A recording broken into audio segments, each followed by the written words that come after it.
Vous l'avez sûrement vu, cette famine dans l'enclave de Gaza fait réagir à l'international au point que ça fait aussi réagir la population israélienne.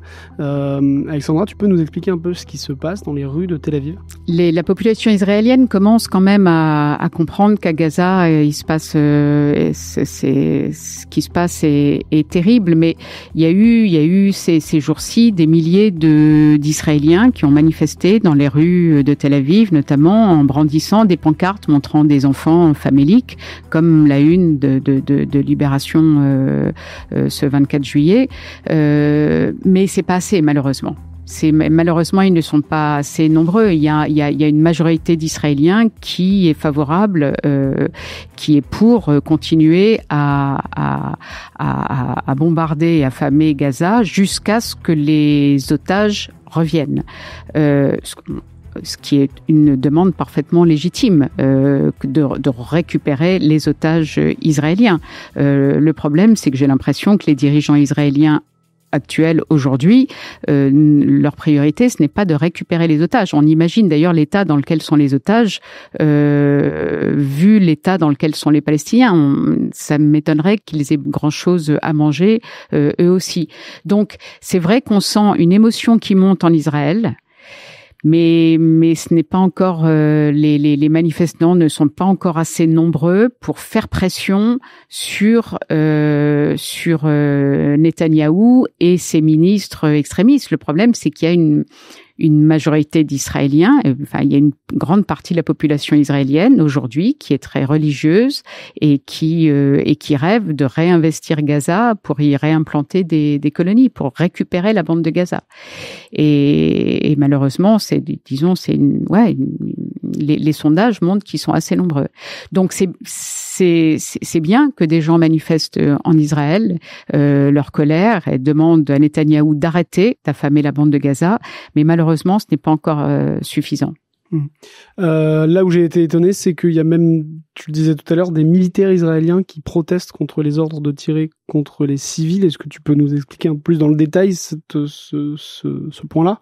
Après, ce que je dirais sur le protest, c'est que ce sont des témoignages anonymes dans Haaretz. Donc, ce sont des témoignages qui sont solides. Donc, mais du coup, juste pour refaire un petit point de contexte, c'est un article publié par le quotidien Haaretz le 27 juin où des militaires israéliens racontent avoir reçu l'ordre de tirer sur les foules de Gazaouis rassemblées pour recevoir de l'aide alimentaire alors même qu'ils ne représentaient aucun danger. C'est bien ça ? Ouais, donc l'article est très fort.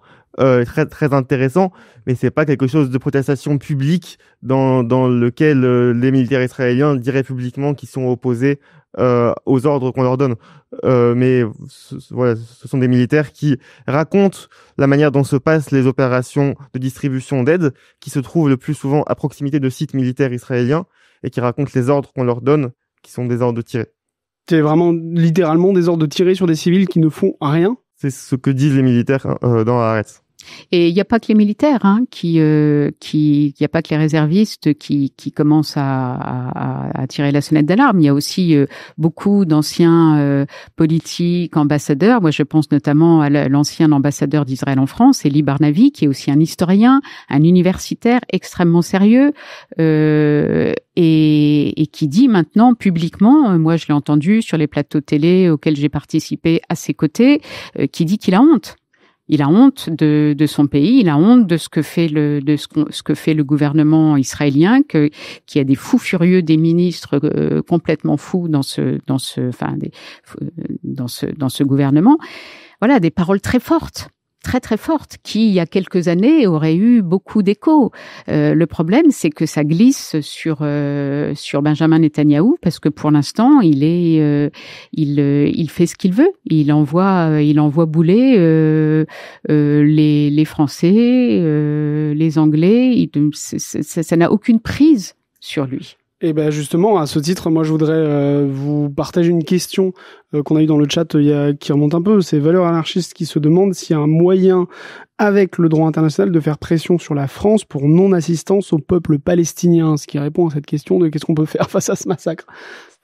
Malheureusement, pour l'instant, le droit international peine à à être appliqué. Hein. Enfin, de toute façon, ça fait longtemps que Israël s'assoit sur le droit international, puisqu'on voit bien qu'il y a des résolutions de l'ONU sur la colonisation qu'Israël n'a jamais appliquées.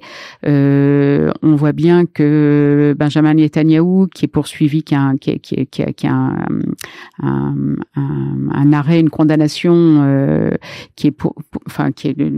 j'arrive plus à retrouver le terme exact de sa condamnation, mais il a survolé le territoire français en toute impunité pour aller retrouver, pour aller aux États-Unis rencontrer son ami Donald Trump. Enfin bref, il se déplace alors que normalement il devrait être arrêté dès qu'il sort d'Israël, mais ça il est allé en Hongrie voir son ami Viktor Orban, Hongrie qui fait partie de l'Union européenne, et il ne lui est rien arrivé.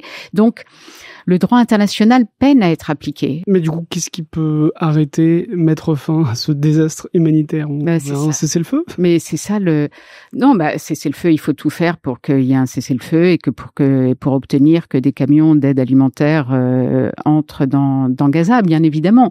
Et ça, je pense qu'il y a des diplomates, des politiques qui essayent d'obtenir ça. Je pense que même Donald Trump, devant les images de ce qui se passe à Gaza, Donald Trump qui rêve d'être considéré comme un homme de paix, il va faire pression sur Netanyahou pour ça. Il est possible aussi que il y a un élément qui est intéressant, un élément politique israélien qui est intéressant, qui est que la Knesset, l'équivalent de l'Assemblée nationale en Israël, va s'arrêter pour les vacances là à la fin du mois jusqu'en octobre. Donc et pour Netanyahou, c'est important parce que quand la Knesset s'arrêtera, ça veut dire que là, on peut pas le faire tomber. On peut pas demander sa démission pendant 2 mois. Donc là, peut-être qu'il acceptera un cessez-le-feu parce que il sait que les extrémistes fous furieux de son gouvernement ne pourront plus le faire tomber. Voilà, mais on en est c'est ça qui est terrible, alors que l'urgence est criante, alors que des gens sont en train de mourir de faim, on en est à faire des calculs politiques, de politique à la petite semaine, et alors que c'est gravissime et qu'il faudrait que tous les dirigeants du monde se réunissent, et notamment, les Européens, les pays arabes, on les entend pas en ce moment, alors que ils devraient venir à l'aide des Palestiniens, mais personne ne bouge parce que tout le monde est tétanisé et parce que le président de la première puissance mondiale, pour l'instant, laisse faire son ami Netanyahou. Et quand bien même il y aurait un cessez-le-feu, c'est pas un cessez-le-feu qui va amener plus de nourriture, c'est pas un cessez-le-feu qui va résorber la famine. Ça dépend quelles sont les conditions de ce cessez-le-feu. Si le cessez-le-feu s'accompagne de l'entrée de, je dis n'importe quoi, 500 camions d'aide alimentaire, ça fera un répit, mais un répit, c'est pas ça qui les Palestiniens ont besoin d'une aide à minima sur le moyen terme. Il faut remettre les hôpitaux en marche, il faut rendre l'eau potable à nouveau, les besoins sont gigantesques. Donc 500 camions d'aide alimentaire, ça aidera sans doute des enfants, des adolescents, des femmes à ne pas mourir de faim, mais ça n'aidera pas ceux qui sont atteints d'un cancer, ceux qui sont blessés, qui sont amputés. Vous imaginez des enfants qui doivent être amputés, il y a pas de morphine, il y a rien. Enfin, voilà, il y a de tels besoins gigantesques. Un cessez-le-feu avec de l'aide alimentaire et humanitaire, ce sera bien, évidemment, mais ça sera pas suffisant. Il y a un monde où une réaction civile hyper forte de la communauté internationale, de civils israéliens, de civils en France, en Europe, etc., puisse faire bouger les choses, ou c'est entre les mains des politiques? C'est entre les mains des politiques, c'est eux qui peuvent débloquer, mais la pression de la rue peut les faire bouger. Et je pense qu'en ce moment, la pression de la rue, que ce soit en Europe ou dans les pays arabes, on a vu qu'à un moment, ça bougeait. La population était en solidarité avec les Palestiniens. Si les rues sont noires de monde, de gens disant stop, on arrête d'affamer et de faire mourir les Palestiniens de Gaza, ça peut faire pression sur les dirigeants qui, eux, ont les moyens de débloquer. Donc, moi, je crois beaucoup à cette mobilisation. Enfin, je pense que c'est une des dernières façons de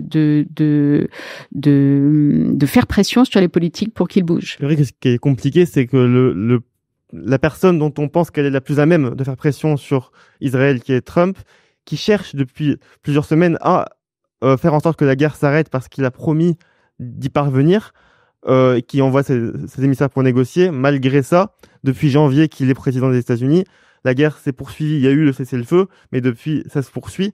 Et donc, on a l'impression que même Trump, qui a envie que la guerre s'arrête, même si il laisse faire finalement les bombardements qui ont lieu, pour l'instant ne parvient pas à dire à son allié « stop ».